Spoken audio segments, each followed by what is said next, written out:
I wonder what it would have felt like to be one of the big dogs on campus. I wonder who won prom king and queen. What was my class theme song?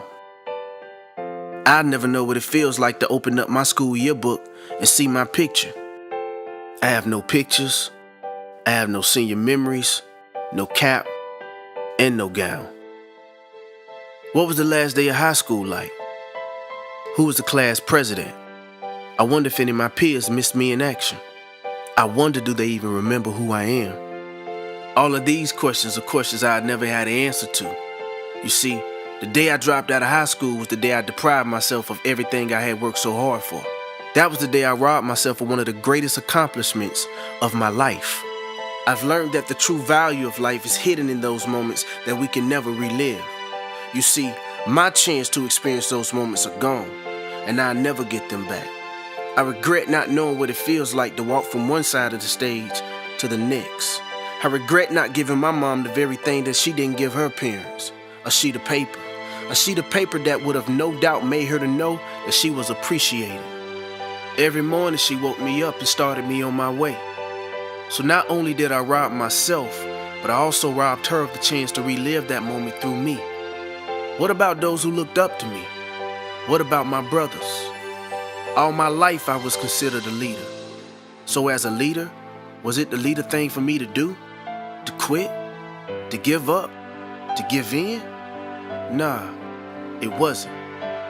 For some people, I was the only example that they had. So when I failed me, I failed them. I sent the message that it was okay to quit. I sent the message that it was okay to work so hard for so long and to give it all up at the very end. I was almost at the point of no return. After you cross the finish line, the race ends. But until you cross it, it's never over. Don't be so quick and so anxious to finish, because this race is not given to the swift nor the fast, but to those who endure to the end. Somebody somewhere believes in you. Somebody somewhere is rooting for you. But you see, it's not enough for everyone else to believe in you. You have to first believe in yourself. To believe is to trust in. So do you trust you? Could you trust you? Or better yet, will you trust you? You have to get to the point that you trust yourself. So many times we place the value of our trust into the hands of our fellow peers in hopes that they will hold us accountable to an acceptable social standard. You have the power, don't give it away. Only you can make the true difference in your life. Let me break it down for you. We spend so much time following the wrong people to the point that we make the mistake of becoming just like them. They say birds of a feather flock together, so ask yourself, who am I flocking with and why? Then ask yourself, are they where I desire to be in my life? Are they adding to you or subtracting from you? It's so easy to be influenced by the people you think are the coolest. That's why I aired a lot. I found myself hanging with the wrong people doing the wrong things. I guarantee you that in the end, it's never worth it. Who you choose to hang with in school can reflect where you end up after school. Watch the company that you keep around you, for it just may make or break you. If I could, I would go back and do it all over again. This time I'll do it for me. This time I'll listen to the wise counsel that's available and willing to help me make it to the finish line. This time I'll be attentive to the things that would advance me rather hinder me. I make myself more available to attend extracurricular activities that will keep me on the right path. Second best is never a substitution for your best. However, second best still counts. I was one of the many individuals who had to settle with my second best. My first best would have carried me to the finish line with the rest of the runners, but since I chose to make a pit stop at Dropout High, I had to finish the race alone. I counted every year that I was behind as a lap. I got my diploma 3 years after I was supposed to, which made me 3 laps behind the rest of my class. Could you imagine starting a race with 337 others and finishing alone? Do you know how it feels to know if you make it or not? Well, dig this. I do. I know how it feels.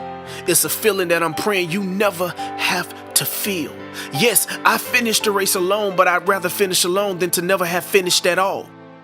That's what makes a true champion. A true champion is known for finishing, no matter where they placed. After I received my diploma, I didn't tell my mom right away because I wanted to see the reaction on her face and give her the opportunity to enjoy the moment publicly.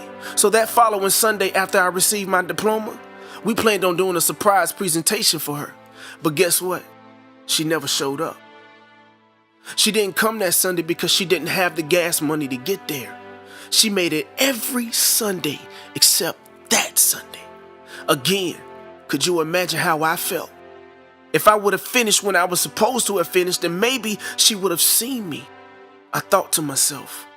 Nevertheless, she was astonished. For the first time ever, she knew what it felt like to hold a diploma that had her last name on it. I could never express the feeling that I felt as I handed my mom what she'd always wanted.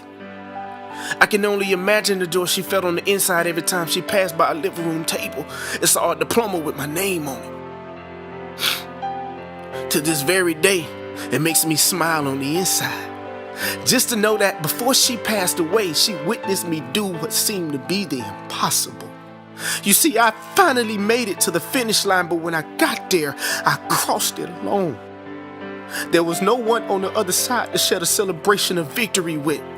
I never got the chance to hear the crowd cheer me on as I received my diploma. My diploma came in silence. Shh. My diploma came via mail. However, I am so forever grateful for second chances. Every day I wished I could have just done it right at the right time. All that I went through to get where I should have been wasn't worth it. Don't detour your life when the road is set up before you. Don't become your own obstacle. Dream it, believe it, retrieve it, and you shall receive it. Don't make it so hard for yourself. Finish the race. Run on and see what the end is going to be. Your story don't have to be my story. Believe in yourself. You are worth your best. You are worth your education. And your education is worth you. Think about it.